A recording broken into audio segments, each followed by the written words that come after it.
Saben muy bien, los viernes nos metemos hasta la cocina y vamos a hablar de un tema. ¿Cuántas veces no llegamos a un restaurante, nos sentimos como queremos saber todo de vinos, pedimos el vino, agarramos la copa y como sabemos que tenemos que medio moverle y olerle, pero invariablemente el mesero con cara de ajá, ¿y cuánto? Sí, ese está bien. No sabemos nada, pero aquí tenemos un experto que sí nos va a hablar de lo que es un buen vino y un buen vino mexicano. El chef Lucas Luchetti, ¿a quién te trajiste hoy? Vianey, muy buenos días. Un gusto estar aquí contigo en el estudio y también muy contento de recibir al estimadísimo René Rentería, un experto en vinos mexicanos. Muchas que el día de hoy nos va a contar el boom del vino mexicano. ¿Qué está pasando con el vino mexicano? Producto nacional que va en alza. René, bienvenido a este tu espacio. Muchas gracias. ¿Qué más ha sido juez de no sé cuántos concursos internacionales, un consultor de vino? Bueno, sí, a ver, cuéntanos el vino mexicano. Muchas gracias, Vianey y Lucas, encantadísimo de estar aquí con ustedes. Bueno, afortunadamente hoy por hoy el vino mexicano es el vino más consumido en México. Por encima de Chile, por encima de España y Chile. ¿No? ¿Eso qué implica? Que no hay sobreproducción como puede pasar en países como Australia o en Europa mismo, ¿no? ¿A qué se debe? Bueno, pues que estamos consumiendo cada vez más vino mexicano. Se producen alrededor de 16 millones de litros, de los cuales el 99% se consume en México. Sin embargo, en México en total se consumen cerca de 70 millones de litros, es decir, no nos alcanza la producción nacional para satisfacer la demanda. Y es cuando traemos los Exactamente, vinos. Por eso se importa tanto vino. Oye, René, pero a ver, los mexicanos sabemos de vino, sabemos de tequila, pero de vino como tal, o si nos hacemos esta parte, oh sí, la uva tempranillo, la uva, y la verdad es que, ¿cómo sabemos? Me encanta que lo digas, ¿sabes? Porque siempre tengo una frase ahí en el periódico donde escribo y en mis redes sociales que digo, el vino es goce, no posee. Exacto. Llevamos más de 6,000 años bebiendo vino. El hombre desde que se vuelve sedentario descubre el vino como producto de la agricultura, entonces no tiene por qué ser pesado. Lo que pasa es que son los pesados los que lo hacen. Son varios los enemigos del vino, que si tenemos oportunidad otro día hablaremos de eso, pero lo importante es disfrutarlo, ¿no? El que te gusta es el bueno. El que te gusta es el que tú vas a elegir, porque también es un mito del que el mejor vino es el que más te gusta. No, el mejor vino, que lo digan los expertos. Tú elige el que a ti te guste, eso es lo más importante. Y no le tengan miedo por colores, a los rosados, a los blancos, que van muy bien en general con nuestra comida. ¿No? Lo más importante, sin duda, es disfrutarlo. En un restaurante, ¿qué es lo que tienes que hacer, mi querida Vianey? Bueno, pues muy fácil.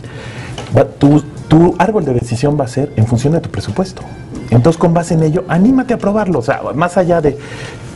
o quiero un vino de 60,000 pesos como en ciertos restaurantes aquí en Paseo de la Reforma, bueno, pues hay mercado para eso, pero la mayoría del vino en el mundo, el precio promedio es entre 8 y 15 dólares, lo que más se vende. ¿Qué es? Renecito, te estaba preguntando una cosa. Hay un alza también de los precios en los vinos mexicanos. Tenemos un poco el mito este de que los vinos mexicanos son un poco caros, no son tan accesibles como vinos chilenos, vinos franceses, claro, que te cuestan entre 100 pesos una botellita. ¿Podemos encontrar en el mercado vinos mexicanos a esos precios? Poco, pero sí. Fíjate que el mito es muy interesante. Más del 80% del vino mexicano se vende entre 80 y 150 pesos.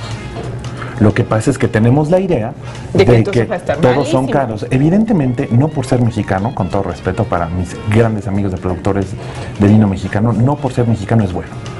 Entonces hay vinos de 3,000 pesos que evidentemente vas a escoger algún buen champán, algún vino de la Ribera del Duero francés, en lugar de comprar un vino mexicano, porque yo he conocido desgraciadamente productores, no todos, mexicanos, que les dices, ¿por qué 3,000 pesos tu vino? ¿Por qué no si lo hago yo?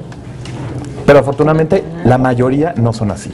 Entonces tenemos vinos muy correctos de menos de 100 pesos, por ejemplo, sobre todo en las grandes bodegas. Bodegas de Santo Tomás tienen unos vinos, la línea Misión, cuesta menos de 100 pesos. Y son un blanco, un tinto, fantástico. Sin embargo, ¿a qué se debe esto? Los costos de producción son altísimos. ¿Y por eso? Dólares, euros. Una barrica de 225 litros te cuesta alrededor de 1.200 dólares, euros.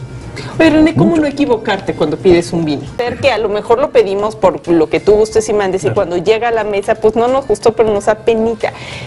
¿Cuál es, para no equivocarnos nunca, qué podemos hacer?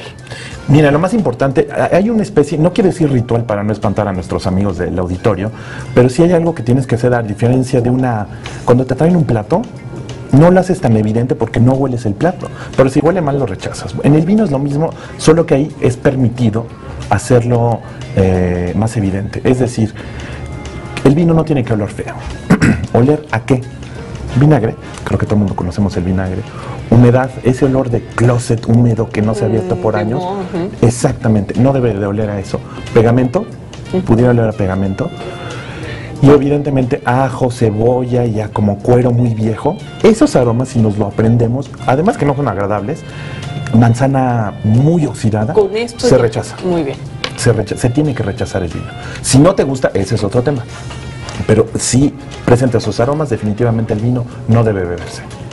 Bueno. Chef Lucas, muchísimas gracias. La recomendación entonces el viernes rápidamente. Por supuesto, pues ¿por qué no probar un vino, una bodega pequeña mexicana como Alcimia, con X? Los vinos los venden aquí en la Ciudad de México y en algunas partes del centro de México. El rosado, ¿por qué no? Helios Rosé. Muy bien. Un vino mexicano, cuando piensen en vino, decidan por México. Bueno, por supuesto que sí, chef. Muchas gracias, Vianney. Muchas gracias, René. Gracias, Lucas. Muchas gracias, estar con ustedes. Gracias.